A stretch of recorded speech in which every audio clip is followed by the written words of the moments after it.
What to know before buying a house in Oklahoma. There's been some significant changes to how we need to disclose how exactly I get paid.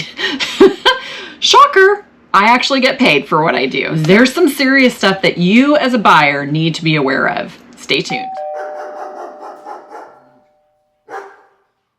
Hey everybody, Stacy Hesser here, your favorite realtor in all of Oklahoma, and I'm going to be talking a lot about some new rules that have been implemented, not just for the state of Oklahoma when you're buying a house in the state of Oklahoma, but when you're buying a house, period. This has really been the result of an ongoing lawsuit. There's still some litigation happening, and I believe it's going through some kind of appeals process, but in the meantime, National Association of Realtors have revamped how we disclose to you, the buyer, how exactly we, the realtor, get paid. So first up, what we're going to talk about is a buyer-broker agreement or a buyer agency agreement. This might be called a couple of different things, and really all it boils down to is just that you, the buyer, me, the realtor, we have an agreement on how it is that I'm going to get paid and how much it is that I'm going to get paid. I, of course, am in the state of Oklahoma, so I utilize pretty heavily the Oklahoma Real Estate Commission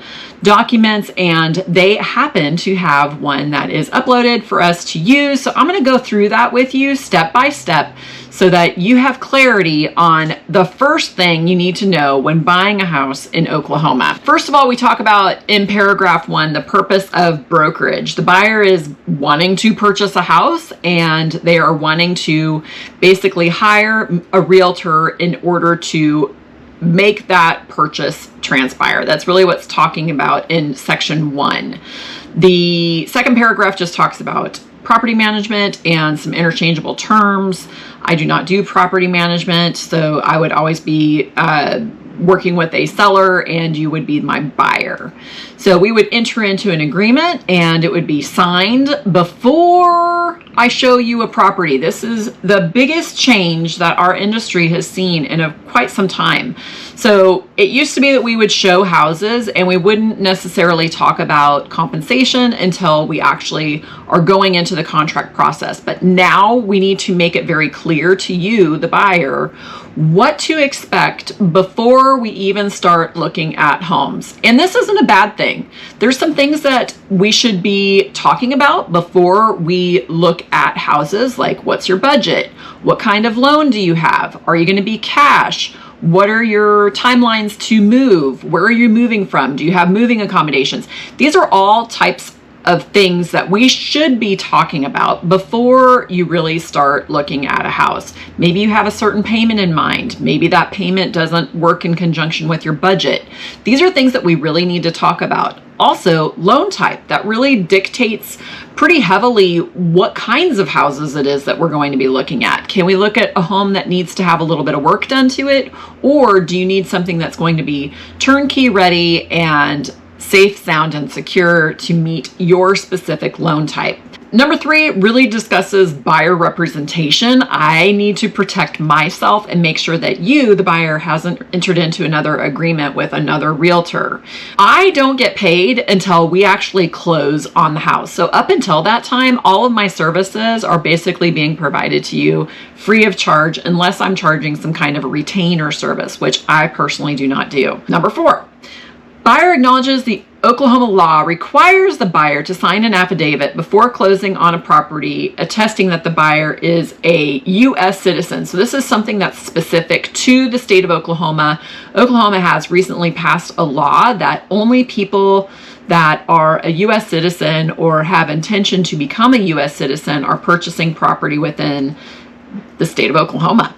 So yeah. You'll also be signing to this, attesting to this fact when you actually are at the close table. The title company, it will be part of their packet that will be filed with the state of Oklahoma stating this. So it's kind of a big deal. And again, this should be something we're discussing with you before we're showing you a house. You don't want to get to the close table and then find out, oh, sorry, I'm not a U.S. citizen. I can't buy a house within the state of Oklahoma. Sorry. Okay, moving on to number 5. This just talks about the duration of the agreement. How long is the agreement going to be good for? Number 6 talks about the termination of the agreement. This is an agreement that we can, either party can go ahead and agree that we want to terminate. Either I'm not happy with you as a buyer or you're not happy with me as a realtor. And this could be some result of either we're not seeing eye to eye. I mean, that's kind of the most obvious thing, right? Or it could also just be something as simple as you may be looking at houses that are in a territory that I personally don't cover.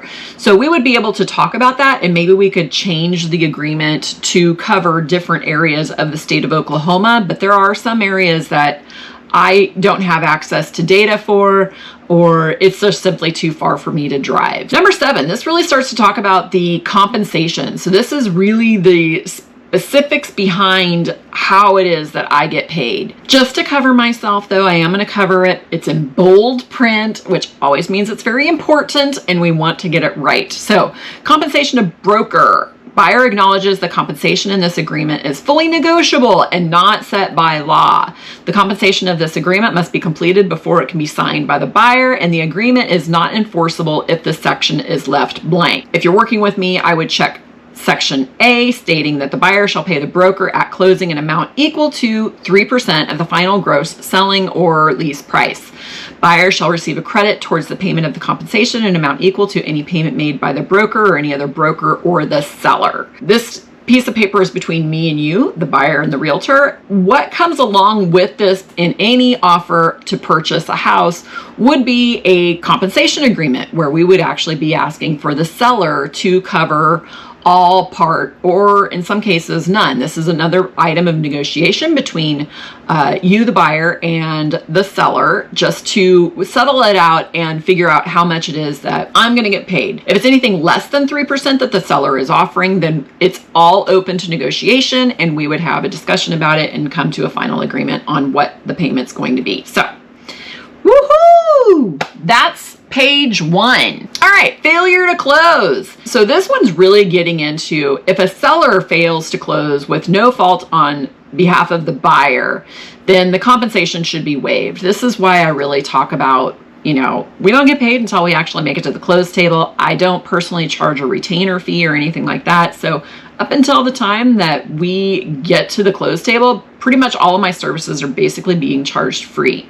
However, it does state on here that if the transaction does not close due to a breach by the buyer, then the compensation would not be waived and would become immediately due and payable. If a buyer for some reason becomes flaky and wants to walk away from their deal for absolutely no reason, there are consequences. There's consequences that I could be asking for compensation for my 3% fee, and there's also the risk that you would be jeopardizing your earnest money that you paid at the time that you went under contract. So there's also the risk that you would be out of pocket for your inspections, for your appraisal. There's a lot of money that unfortunately gets paid prior to you getting to the close table, and all of that would be for naught if for some reason you decide to walk away from the contract, which you legally can, but you just need to understand that there are consequences involved in that, and they can hit you right in the pocket. So, compensation to a broker by the seller. The listing broker or seller is not required to make an offer of compensation to the buyer's broker. This really is where it starts to talk about that document that I'm going to be sending along with it, that I would be asking the seller to pay me, the buyer's agent. Item C though, seller's offer is less than the compensation amount. So if the seller's offer is less than the compensation listed in paragraph 7, then the buyer shall pay the remaining balance of the compensation listed in paragraph 7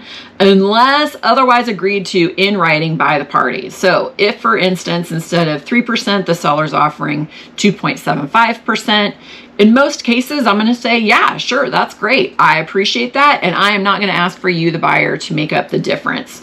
So just be aware of that, especially with a first-time home buyer. I know you're really nervous about a lot of things, and this is just another step, unfortunately, for you to be going through. But understand that we're here to help you, and we want to get you the best deal possible. We want to make this as great of an experience as this can with the least amount of damage to your pocketbook. So we're always trying to negotiate on your behalf and make sure that we're getting covered however it is that we need to be covered. I hope that makes sense. Cost of services or products obtained from outside sources. Broker will not obtain or order products or services from outside sources, such as surveys, soil tests, title reports, inspections, without the prior consent of the buyer. This is an interesting paragraph to me. This kind of gets into the actual contract, but again, it's just assuring the buyer that we would not be doing anything on a piece of property until we actually have a contract of sale. And some of this is going to be falling under that inspection period that is in the contract terms. So a little bit of redundancy on number 10. Number 11, though, this one's a great one to talk about ahead of time. Other buyers. Buyer understands that other buyers may consider, make offers, or purchase through broker the same or similar properties as a buyer is seeking to acquire. So this is really just talking about how I may have two, for example, I may have two investors that have the same type of budget looking for the same type of house. And this is just really disclosing that I may be showing this exact same house to two different buyers, and I may actually end up writing offers for both of those buyers at the same time. There's a lot about confidentiality in the document that's coming along with this, so we're going to get there in just one second. Equal opportunity. The property shown and may be available to the buyer without regard to age, race, color, religion, sex, handicap, familial status, national origin, or as may be provided by local, state, or federal laws or regulation. This one really goes back to the Fair Housing Act, and yes, we would be obviously complying with all of that. Counterparts. If more than one person is named as the buyer, then a separate conforming agreement may be executed by each buyer individually and then so executed. So if I have the same document that's signed, one person signs the document and another person signs the document, together those can be combined to create one master document with both signatures. Copy of the agreement. I would obviously be disclosing to you any of my brokerage duties, responsibilities, and services, which is going to be in the next form. And I have made available to you the contract guide. Contract guide's like 24 pages long, and it basically goes through every term that is in the contract and explaining what those terms mean. So term meaning words, literally. So it's like a glossary. Okay, so all of us would sign this particular agreement. Moving into the second piece of this is the disclosure to buyer of brokerage duties, responsibilities, and services. We would be checking at the top what it is that we're going to be offering. In this particular case, it is a buyer-broker agreement. Going through this, a broker who provides broker services to one or both parties shall describe and disclose in writing the broker's duties and responsibilities prior to you signing a contract to sale, purchase, option, or exchange real estate. And then this really starts to define what my obligations are to you and also my obligations to the state of Oklahoma. I would treat all parties with honesty and exercise reasonable skill and care.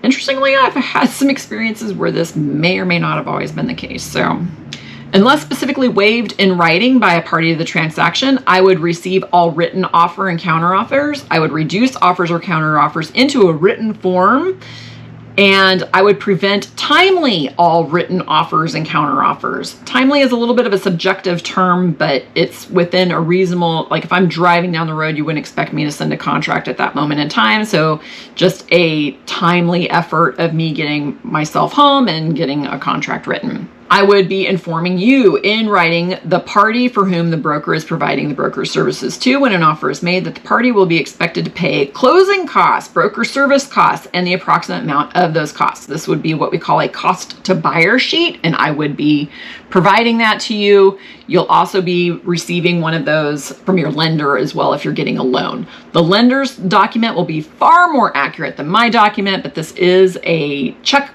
box that I have to mark with the state of Oklahoma stating that there are costs in purchasing a house. I will keep the party for whom the broker is providing brokerage services informed during the transaction. So we wouldn't just go under contract and you're never going to hear from me again. That is not at all the case. There's a lot of coordination and there's a lot of updates that would be happening when we are under contract. I would timely account for all money and property received by the broker. This would just be me providing you with an earnest money receipt, and that is going to be the only time that I'm going to receive money, possibly on your behalf. But most times I actually refer you over to the title company to pay your earnest money to the title company directly. F really starts to talk about confidentiality. So this is really just basically saying that any information that I receive on your behalf, such as the top dollar that you are willing to pay for a piece of property, would not be disclosed to anyone. That is a piece of confidential information between the two of us, and this is really stating that that information is going to just stay between the two of us. This goes back to part of my fiduciary duties to you, and this, in my opinion, is one of the most important reasons why you need to hire your own independent buyer's agent and not go through the listing agent directly. Dual agency is great. I'm not going to say that I haven't represented both sides of a deal. However, when you get into the moment of negotiating certain things, it can get tricky. And that's really what I'm going to just say.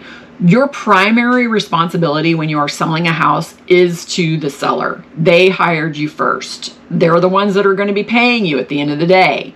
So in my opinion, it's very vital that you as a buyer decides to hire your own independent representation and hire your own buyer's agent. Don't just call up a listing agent and have them show you their house.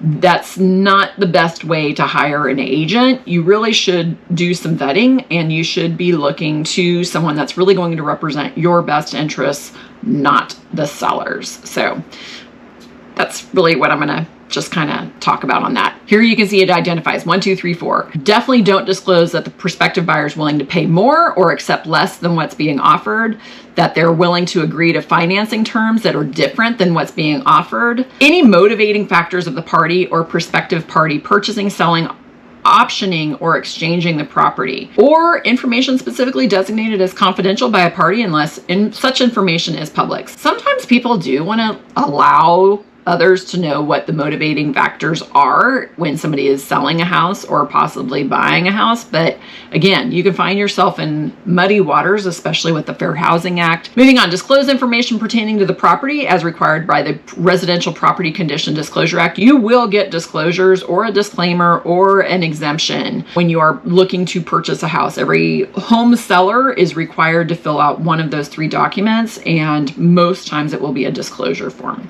We, of course, would be complying with all requirements by the Oklahoma Real Estate Code and all applicable statuses and rules. And lastly, when working with one party or both parties to a transaction, the duties and responsibilities set forth in this section would remain in place for both parties. So if I am representing 2 sides, I can't disclose anything from one to the other. Number 2, brokerage services provided to both parties of the transaction. This really just goes back into that we may be representing both sides of a transaction. However, I have to disclose that I am representing both the seller and I am representing the buyer as well. Number 3 is broker providing fewer services. This does not apply. I am a full service brokerage and I provide all the services. Last but not least, confirmation of disclosure of duties and responsibilities. This is just really stating that I would be disclosing any duties in writing to every party. If there's anything special that needs to be addressed, I would be having some kind of separate provision or incorporated it into an attachment to the contract of purchase. That's it in a nutshell. Holy crap. Sorry, I know that's an awful lot, but this all goes back to the importance of hiring your own buyer representation when you're purchasing a house. Other things to know when you're looking to buy a house in the state of Oklahoma, just real high level. It's going to take you roughly 30 to 45 days to close unless you're cash, and it could be a shorter time period. We are an abstracting state, which is why I say it could be a shorter time period. Could is the key word in that, but sometimes getting those abstracts brought up to date can take time. But if you're looking for any additional information on any of these topics, please be sure to check out my playlist on how to buy a house in the state of Oklahoma, Or if you're looking to hire a realtor, though, I have a very special video that that will be featured at the end of this. So just click on that link to see how to hire a realtor. Otherwise, I mean, maybe I already sold you and you don't need to know how to hire a realtor, and maybe you're just looking to hire me. If so, all my information's on the screen right now. So please be sure to hit me up. Call me, text me, whatever it takes. I'm here to help you guys. I hope you enjoyed this. I'll see you in the next one. Bye.